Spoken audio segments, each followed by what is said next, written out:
They say we should have known better than to fall so deep down into this rabbit hole we found.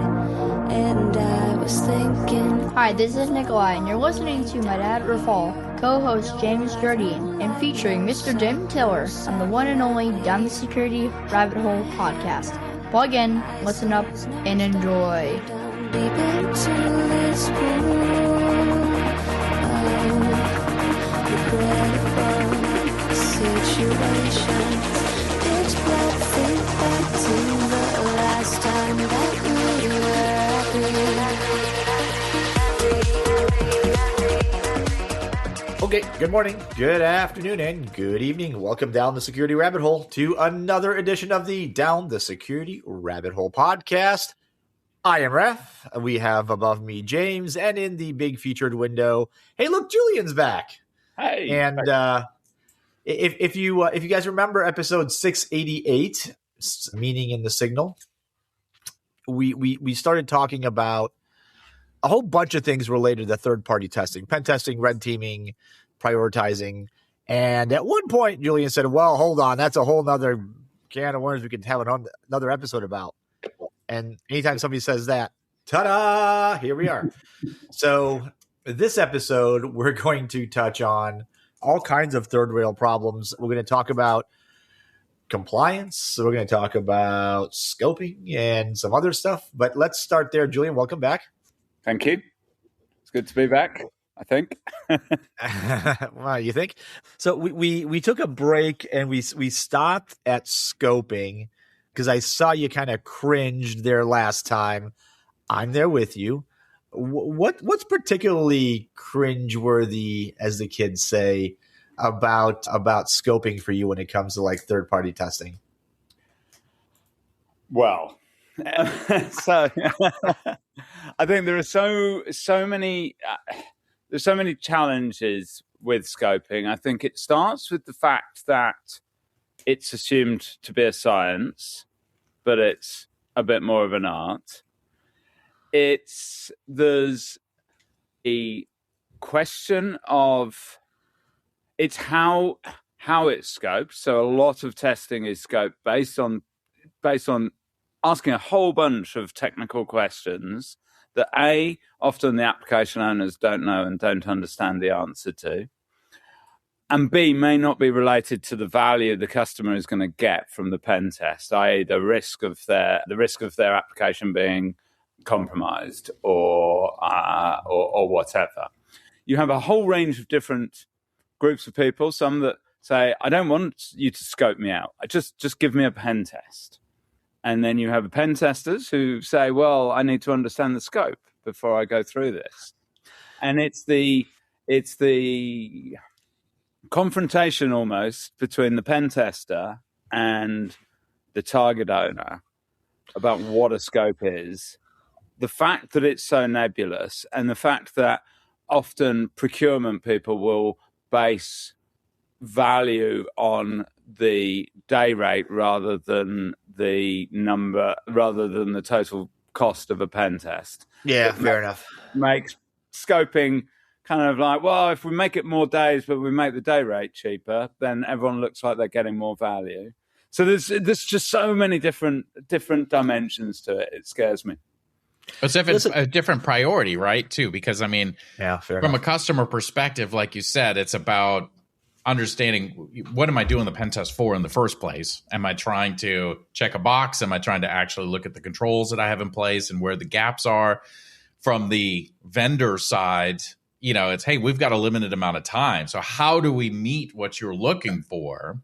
And oftentimes, I mean, I've seen so many pen tests, right? Like there's very little scoping outside of the scoping is to this application.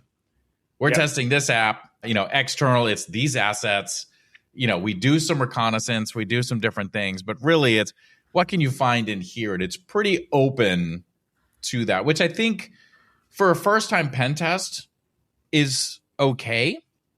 I think the scoping changes when you start getting down the line. You're like, hey, look, I've pen tested this app 3 years in a row. Let's change the scoping and say, I'm not focusing on that low hanging. I'm focusing on, like, let's dig deep into this thing. We really got to get past that, right? But they need something to go off. And at the same time, you've got an industry that constantly says on LinkedIn and social media that, well, attackers don't have scope, so why should you? Right? There's a lot of competing issues. It's hard to disagree with, James.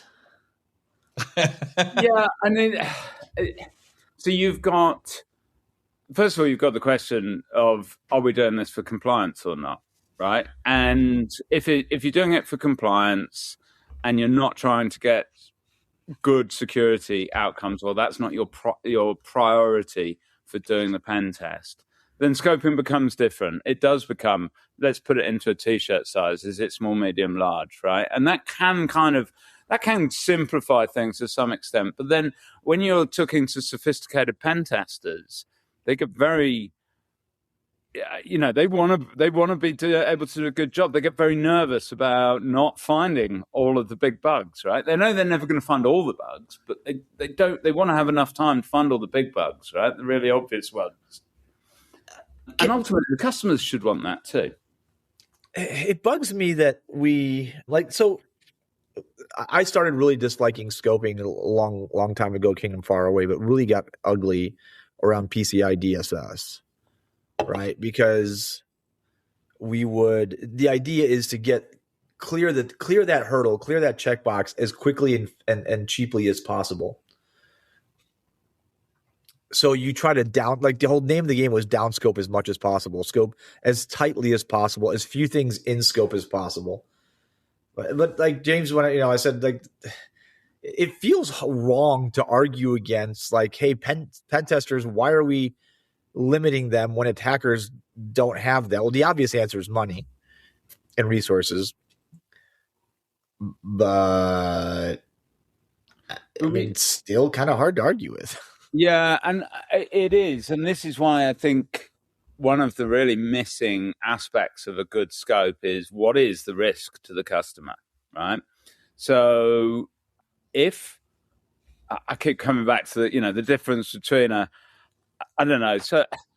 shoe shop, they've got no PII, they've outsourced their credit card taking, it's just an e-commerce site. What's the worst that can go wrong? Someone might be able to buy 10 shoes for the price of one through some kind of rate limiting not working or something like that. What is the worst that can happen? Nothing too bad. What about a healthcare site that's pretty much the same kind of functionality, but it's got PII coming out of its wazoo, right? And so from a purely technical scoping perspective, you might say they're both 5-day jobs.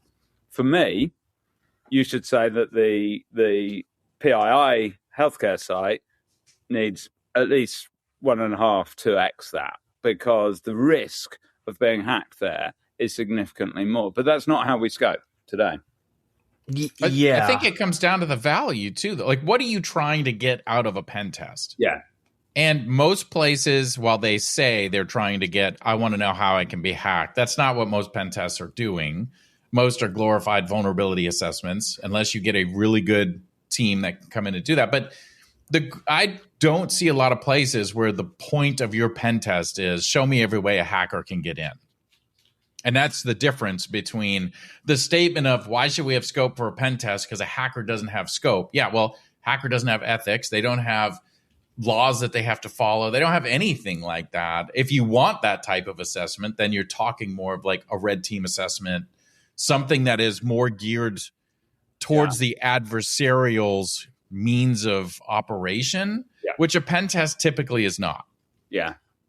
I think that's fair. And that's, of course, where bug bounty came from in the first place, right? We said, well, hackers don't have time limited scope. So, and there's not limited numbers of them. So give us open scope, open time, all the eyes, and we'll replicate the adversary more accurately in that sense, right?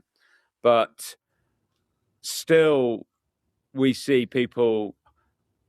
But bug bounty hasn't taken over the world. Pen testing is still a much larger, a much more used tool in this armory than bug bounty, despite the obvious mathematics of why. Is it because people are afraid of what's going to come back? I mean, let's just make it, call a spade a spade. Like, is it because companies know they have absolutely crap for security, and they know that if they leave it open ended, you're going to come back to them with a pile of problems? And yeah, I mean that comes back to a little bit of what we were talking about last time about the prioritization thing, is that people aren't looking for more vulnerabilities. They're looking, and so, I've certainly been in a situation where customers have said, I don't want the best pen test because I don't want all of the vulnerabilities. I just want the low-hanging fruit that I can go and fix and demonstrate I've fixed.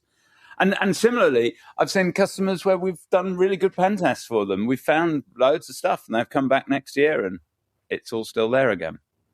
Yeah, I think, too, the scoping, though, of bug bounties, as much as we try to say they don't have a scope, go read the scope of a bug bounty program. The bounds. Well, that's part of the scope, right? Like, there's a lot of boundaries on there. No denial of service. No this. We don't count this. We don't, like, there's a lot of scope in there. Right. There is a lot of scope around that. But I would also argue that probably 90+% of findings through bug bounties are no different than a vulnerability assessment. They're cross-site scripting flaws. They're not the I've dug this deep in and we actually showed I could exploit this to the nth degree. I mean, read any bug bounty report and they're all like, oh, we found a bunch of IDOR. We found a bunch of cross-site scripting. We found the low-hanging fruit that, quite honestly, a mature security program should be catching before it ever gets to the bug bounty land. Yeah, and well, you'd expect them to do so as well, because it's much cheaper to capture it with a vulnerability scan than it is. Right. Well, that's the point with the pen test versus the bug bounty piece, right? Is that, do I go pay the $20K for a pen test where I get unlimited potential findings, or go grab a pen test that actually has a lot of findings on it, which is a lot of, especially older ones, and then go apply your bug bounty fees to all those findings and tell me how much that pen test would have cost if it was through the bounty program, right? And there's a difference there, and a pen test is not designed to say, okay, I found cross-site scripting. Am I really looking to find it every place? A bug bounty is. Yeah. Right? Like a pen test is saying, hey, you've got cross-site scripting. I'm moving on. And this is why, we talk about it as it should be a program. It's taking each step on top, building on top of the previous step. So do your vulnerability scanning, do your pen test, then put it into bug bounty, right? And that way you should be able to get maximum bang for buck at each stage. I think. But coming back to the whole scoping piece, the thing about a bug bounty is it's not time limited, right? And that's the big thing about a pen test. That's what's different between a pen test and a bug bounty, is that in a pen test you also say no denial of service, no going outside of this domain area, whatever, nothing disruptive, etc. But you also say it's only going to take us X amount of time to do it, because we're paying by the hour rather than paying by the bug that's found, and that's the benefit of a bug bounty. But what pen testing does allow you to do is actually specify that you must check every part of the application, right? And you must check every bug class that's in the methodology that you're looking for. And that's how the technical scope comes together. But on the other hand, that doesn't, to James's point earlier, reflect the value necessarily to the customer. We need to get out of days and start to think about defense units or something. I don't know. I always hated writing on the customer side, writing the scope for any third-party testing, pen test or otherwise, because it was. And embarrassingly enough, it was at that point my job to understand the system that we were going to be testing. And I can't say with a high degree of confidence that I would put my job on the line for that I really understood the interconnectedness and size and scope of the systems we were testing. Sometimes you found out, like when we did this stuff internally, sometimes because it was always the same. Developer like, oh, it's this web server and that database server, and that's it. You 3 days in, you're like, what about these other 15 machines that we had? They're like, oh, well, those are out of scope. I'm like, no, that talks to that, talks to that, talks to this, and these things are all related. They're like, oh yeah, we forgot to tell you about that. And I'm not convinced. Like I used to ask for a DFD, a data flow diagram. How does data flow within the application? All right, this is 20 years ago. And hot damn, if any one of those developers that we contracted could actually tell me where things go in because they worked on their own little piece, their own button, their own submit function, whatever, right? And then somebody glued all that together, and like nobody understood how the whole worked. So for me to write scope on a payment card application, on a monitoring application, or any of that stuff, it was sketchy at best, and it was a best guess, and I hated doing it. But like the alternative was to go like point the cannon that way and see what happens, like YOLO. And we couldn't do that because the company that you contract through, like, all right, we need to know what we're allowed to touch, what we're not allowed to touch, what the box looks like, and where to aim. And again, just to reemphasize the point, like about more than half the time, I had very low confidence that I knew what the heck I was asking somebody to test. Yeah. And right, exactly. Ironically enough, that speaks highly to what's the value of that test, because in your case, Raph, that may not have been the actual output of the test, but the fact that you realize we don't have the internal insights that we need, this is what we need to solve. Yeah. Yeah. And then when you start to look at the requirements for change testing, it gets even more of a challenge, because if I've only made a change to this part of the app, does that mean I only need to test this part of the app? I hate that.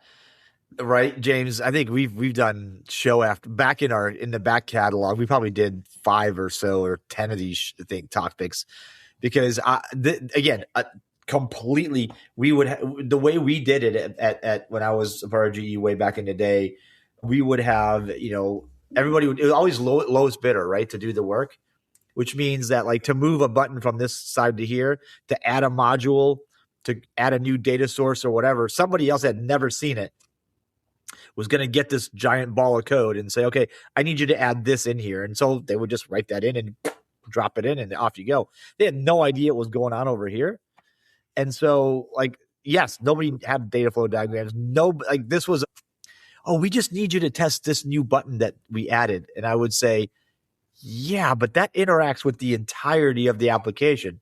And they'd come back and go, yeah, I know, but this is the part we added.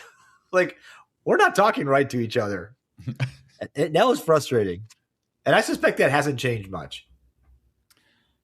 No. That's depressing. All right. But it's the same problem with functional testing as it is with non-functional testing in that sense as well, right? And the way they get through that is with vast automated test suites. So that then brings us back to automated security testing. This is where why we have SAST and DAST in the delivery part in the AppSec pipeline, right? And what about when it goes into production? What is continuous? And it brings us back full circle to the last time we spoke. What does continuous pen testing mean, and how do we enact it to solve these challenges? And how do we get it past not just doing the same old where continuous pen testing just turns into automated scanning, right? Like, okay, well, new pieces out there, we'll do the same test we've been doing, because at some point you have to make it efficient enough that it is not a manual assessment for every change that's going into production. So how are you accommodating that? But James, that makes sense, because as a vendor, you make a profit when you can automate and make things more efficient. So you're going towards efficiency. and the customer wants a deeper, more meaningful outcome. And there's a point which those things diverge, and they diverge further and faster in software development. It just, I do believe that. Yeah, and I think the reality is there are some things that automation is really good at catching, and some things that it just can't touch. And even the best autonomous AI tools are not catching today and need humans. So the question is, can you... 42 seconds, Julian, before somebody said AI. 19 minutes and 42 seconds before you said AI. Good job, dude. We went this far. Continue. All right, I'll try harder next time. But automated and autonomous systems are good at certain bug classes, right? It's not hard to throw a cross-site scripting test at every form field on a website. It is hard to look for idles or business logic flaws or other identity flaws. And so I think the solution that we should be aiming for is how we combine the autonomy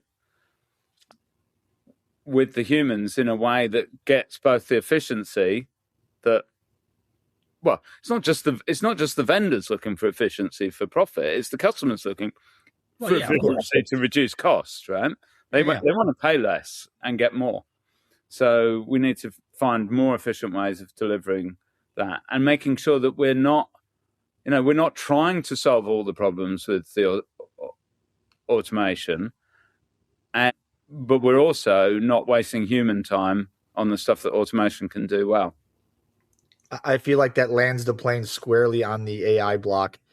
So now we have to talk about it. We were talking about ending the show on this anyway, but this is interesting, right? Because I had a recent really interesting conversation with a friend about how, because we're giving AI agents or just AI, let's just use the words AI, to do these automated, these lower level tasks, and increasingly we're trying to make computers do higher order. And we keep saying that it's thinking or it's creating, when in reality, and this becomes a philosophical argument, like we're just recombining stuff that's already out there. I have seen this before. I've been in the industry long enough to where I've seen this before. In the late 90s, early 2000s, we started outsourcing everything, offshored everything to India and China and cheap labor markets, all the L1, L2 stuff, like the lower level stuff. And then 5, 6, 7 years on, we're trying to hire mid-level, high-level talent. We're going, why is there nobody here to hire? And to all those people, I said the exact same thing. They're offshore, right? They're never going to be, you didn't make the farm team. You took the farm team and made it a different team whose job it was not to think, but to read scripts that you created for them. Ergo, they're not really learning on their own. They're just reading off of a page. And now you're saying, well, where are the people that have learned by doing, trying, tinkering, and thinking, and they don't exist? I get it. We're purposing AI into finding security flaws all over the place. And I've seen organizations with a tremendous amount of success in that. At what point does that taper off, and why is that already happening? So I think it's a very real concern, and it's, not just in our industry, like you say, across all sorts of industries, right? And, there's no question in my mind that AI can't do all of the jobs that humans can do today in terms of vulnerability discovery, right? Bug hunting, pen testing, whatever. The purely autonomous solutions are just not there. But they are getting better all the time, and they are able to find a lot of those low-level bugs, as you say. So if they can do that at half the cost or a significant fraction of the cost of a human, our humans are still going to be really useful at that top end. But are they, and we've got lots of those really clever humans today. But like you say, what happens in the future when those because they'll age out. We'll age out. Like we don't want to retire at some point. Yeah, well, they've moved to only finding $10,000 bugs, and they get 10 a month and decide to retire at the age of 40, right? So they're going to go even quicker at that point. And so, yeah. So how do we bring up a new generation of bug hunters that's going to be finding the sophisticated bugs? I think it's a real question for our industry. I think there are opportunities, because there are opportunities to think about how, what else does vulnerability research mean? It doesn't just mean vulnerability discovery. It can be more kind of, theoretical thinking about bug classes, right, and things like that, right? And I think that's the opportunity that we might have that maybe lawyers, I don't know anything about laws, don't have in that. James, this one's, I know you've probably been thinking about this, but I want to pose this to you. If we've got AI testing or AI mechanisms that'll find stuff we know about today, are we missing something by, like, is the AI that's being deployed right now going to identify stuff that we don't know exists yet? Because there's not creativity in that system. I mean, it's interesting to see some of the systems coming out, because when you start thinking about multi-agent systems where you've got an agent that's basically building the war games, and it's like, here, you're going to build something, you're going to take everything and throw it at it and start understanding what breaks, what doesn't. Are there ways that AI could, if it's talking to itself and just keep going back and forth, could it start uncovering things that us as a human have not reached yet, just because we haven't seen that many scenarios to be able to say, wait a minute, this could be an anomaly? There might be ability for that to do it. I mean, I think it's going to be interesting to see. The thing that I don't know how much we're giving much attention to when we start talking about testing is the amount of and the accuracy of prompt engineering that has to go in place to build, like, to teach these AI systems, this is what you're looking for. I was just looking at a GitHub repo over the weekend, actually, and I was looking through, like, they have skills that are built out for doing code review. They have, these different pieces to do threat modeling versus code review versus this. And if you pull out the files that lay out, like, hey, this is what good looks like, this is what bad looks like, this is how I want you to go through and look at this and compare it to the OWASP top 10 and compare it to this, and like the amount of work that has to go into getting it to get close to accurately identifying what we want to identify in its job. Yeah. Are we reviewing that? And, how well do we understand that we're saying, hey, here's the guidelines I'm putting in place. We're trusting these are good, because that's the baseline for when this thing starts spitting out information. Did I describe properly what was good versus what is bad? Because just like all of our other automated systems, right? I mean, it's going based on what we told it, not what really it knows itself. It's just faster at pulling this information together and writing something out for us to see it. But to the point of, like, where are the low levels? How do we get to the mid levels? I think there's still a lot to be learned there about, if we take away the easy, I don't need this, then how do we get people to that next level? And I saw somebody on LinkedIn try to do some comparison between, like, when the calculator first came out, like, oh, people don't want the calculator because it's going to make us not be able to do basic math. Like, we should still be able to do basic math. The calculator helped me with, like, the quadratic formula and the really hard stuff that we don't want to spend our time with. But I don't know. You could say the same thing with the cash register, that, how many people sitting at the register, if you gave them cash today, if that computer was down, could tell you the change you get back? Not a lot. Yes. I think, but it's interesting, right? Because if you think about maybe the job of an actuary, right? An actuary before calculators had to do incredibly complex maths to get to the answer. And now the calculator does the maths for them. There's still jobs for actuaries, but their job has changed. Yeah.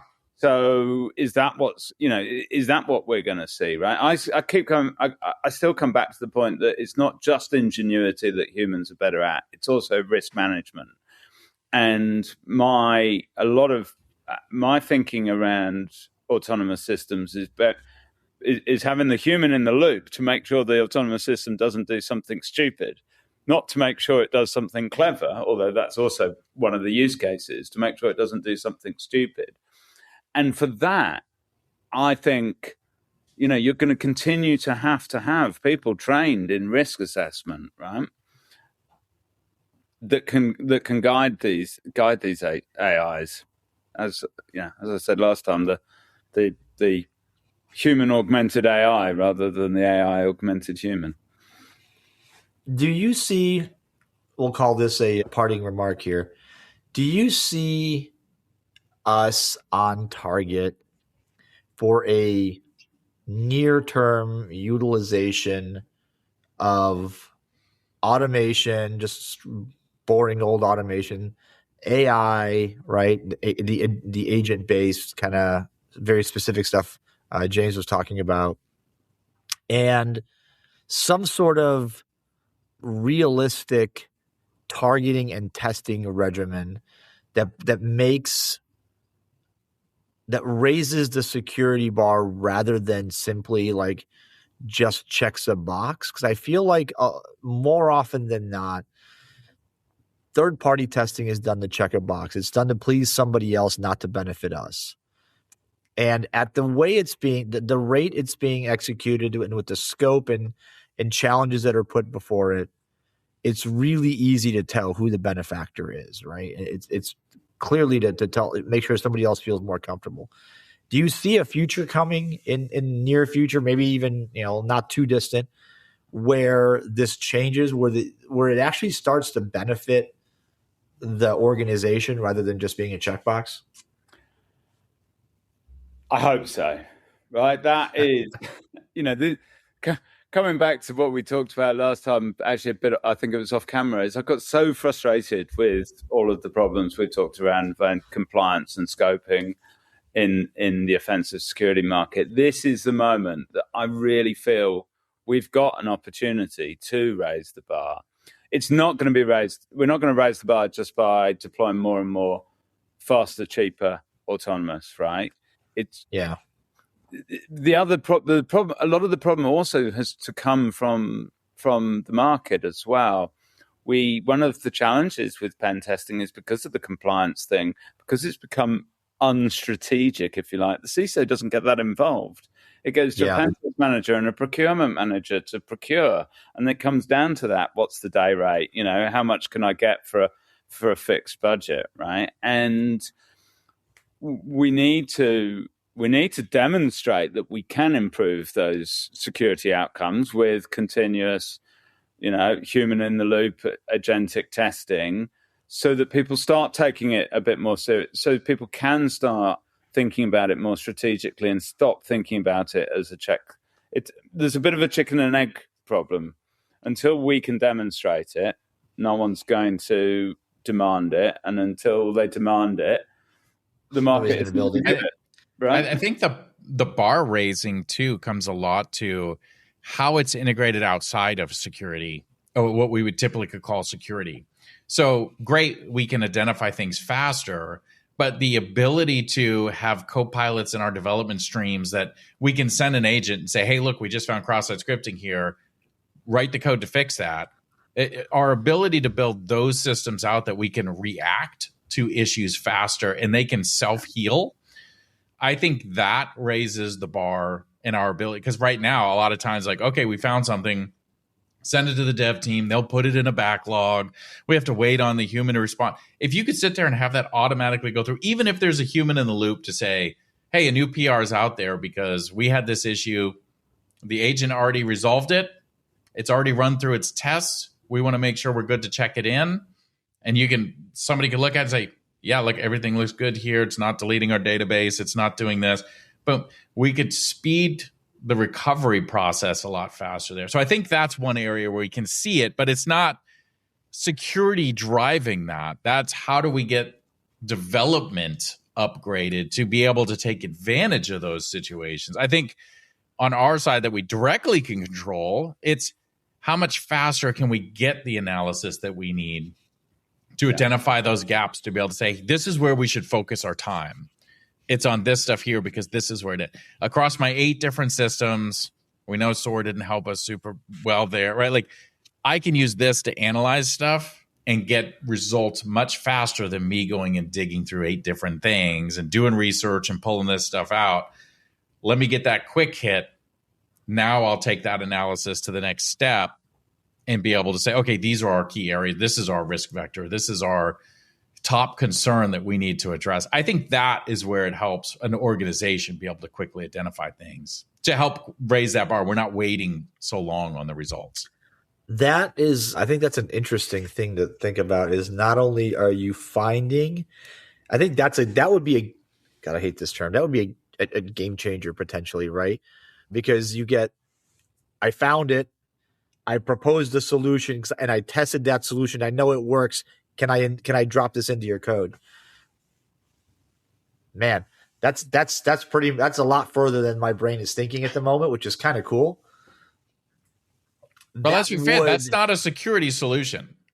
Right. That's a development solution, right? I mean, that is, how do we update our organization and how we work? That's not a security bolt-on. If we can get that stuff flowing, and I know companies are looking at that, right? I mean, I've seen places where they're looking at, how do we get agents to come back and help us with technical debt? And, boom, point it at the code base. It'll clean all that stuff up.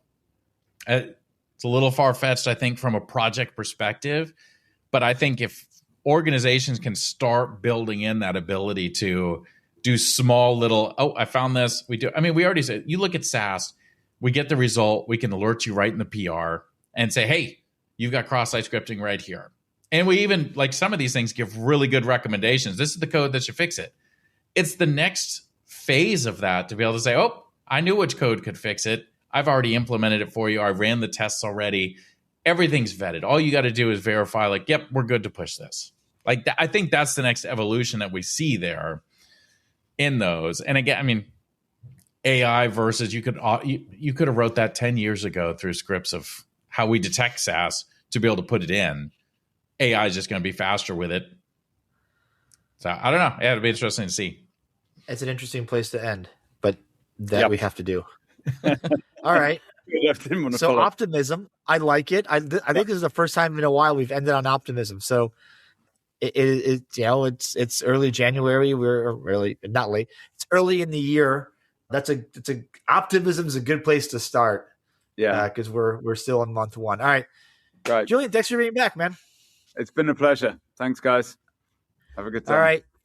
Thanks, folks. Thanks for listening. This has been another Down the Security Rabbit Hole podcast.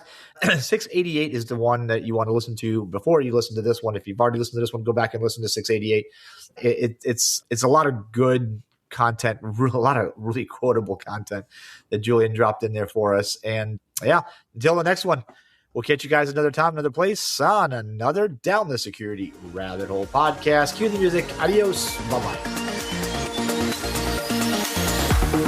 This is Bella. Thanks for listening. Don't forget to leave my dad a review and share this with your friends. Bye.